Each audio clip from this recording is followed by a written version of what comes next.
In this video, I'm going to be talking to you about the teaching of high frequency word spelling. I hope it gives you some ideas to try with those children in your class who do find it very hard to retain high frequency word spelling.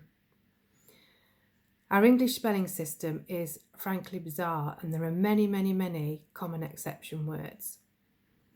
So how can we help children to learn these? Well, you may have heard that multisensory methods are particularly effective in teaching children with special needs. What does multisensory actually mean?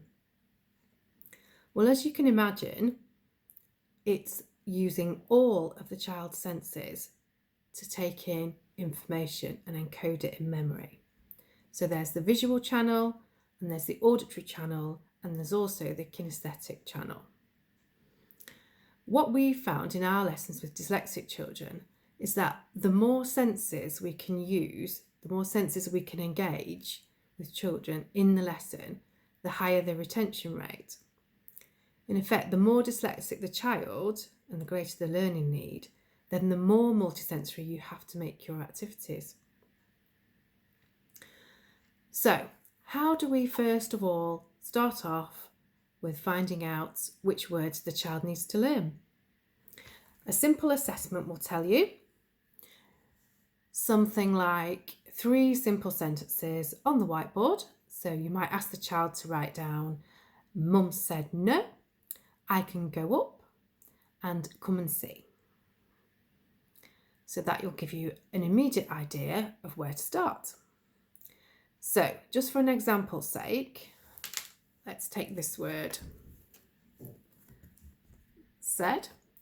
So if I was teaching this word to a child, I would first of all say, "This word says said. Do you think that you could put these letters together to make the word said?" And I give them the letters on a board like that. They'd have the model of the word in front of them, and they would simply put those letters together. So at this stage, it is literally just a matching exercise. And obviously they can check, got all the letters in the right order. Then I'd spend a couple of minutes just talking to the child about the appearance of the word. So I would say, "How many letters are in that word? Have you got any tall letters in that word?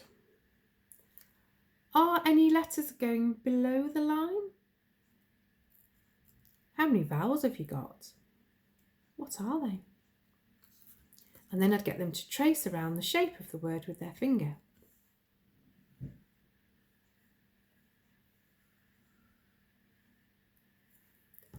At this point, I'd ask the child to mix up the letters. And then I'd ask them to try and put the word back together without looking at the model. If they can't, it's not a problem. You just provide the model again.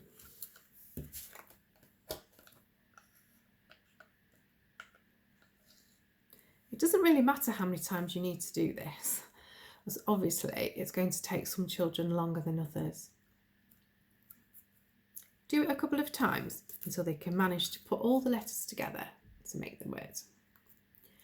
And when you've done that, we're going to do something called the 4 corners technique.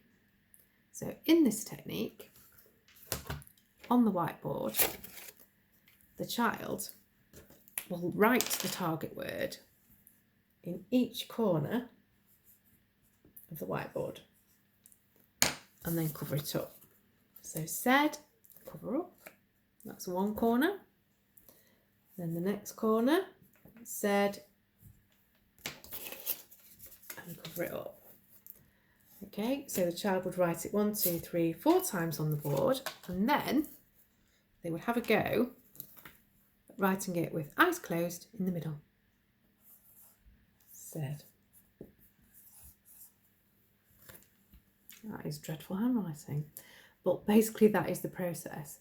So as you can see, they've already interacted with the word on quite a few levels. They've moved around magnetic letters, they've talked about the visual shape, they've traced it with their finger, and they've written it 5 times on the whiteboard. I'd then do something called a missing letter exercise. So on a whiteboard like this, I would literally talk to them about filling in those missing letters on the whiteboard. See if they could do that. And then at the bottom of the board, as you can see, there's a sentence. So spelling the word in context at the end. So that four corners technique we find is really effective in teaching new sight words to learn for children. Now I'd probably follow that up with, maybe at the end of the session, a short dictation sentence with that word in, just to see if they'd held on to it. So four corners technique, really good technique for you to use, really simple. You don't need much kit, gives the kid lots of practice, and it's also something, once they've learnt the method, that they can actually have a go on their own. You know, you can send them away with a new word on a card and say, go and practice with your four corners and see if you can learn that word for me in the next 10 minutes. And then they can come back and you can test them. Let's have a look at another method now. What else could you use to help the child to retain that word? Play-Doh is an obvious multisensory technique, isn't it? So get the child to literally make the word with Play-Doh. This size Play-Doh is really good because there's probably enough in a little pot to make a word. So when you're sitting with the child and they're making the word, it's probably easier to make the sausage shapes first and then bend the sausage shapes into the shape of the letter. Let them take their time, make sure the letters are sitting on the line, and that if you've got a tall letter, it is nice and tall, sticking up at the end. So Play-Doh is always a fantastic resource to use, really multisensory. I love the glitter stuff as well. You can also use shaving foam. Here it is. Smells really nice. Some children do have sensory needs. So some children, for instance, won't like sand, but they'll have a go with the Play-Doh, or they might have a go with the shaving foam. If sand doesn't work in a tray, you can also try salt. It's nice if you perhaps put a silver backing on a salt tray. I'll just show you one.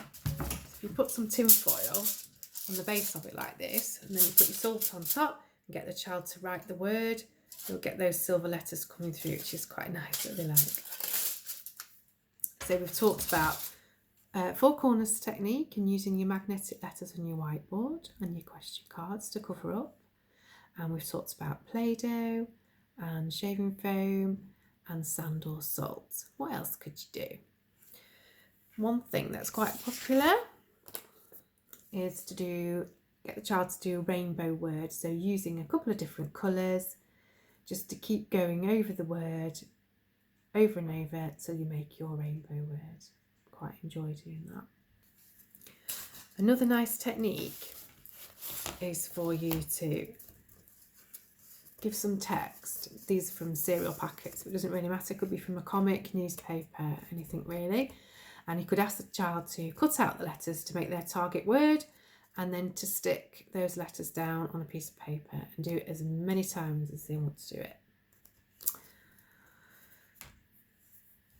I would say that with all these little techniques, always follow up with simple dictation. It's a way of practicing the new learning, and it's also a bit of assessment really for you to see whether the child has retained the word over a few minutes or the next day or the next week.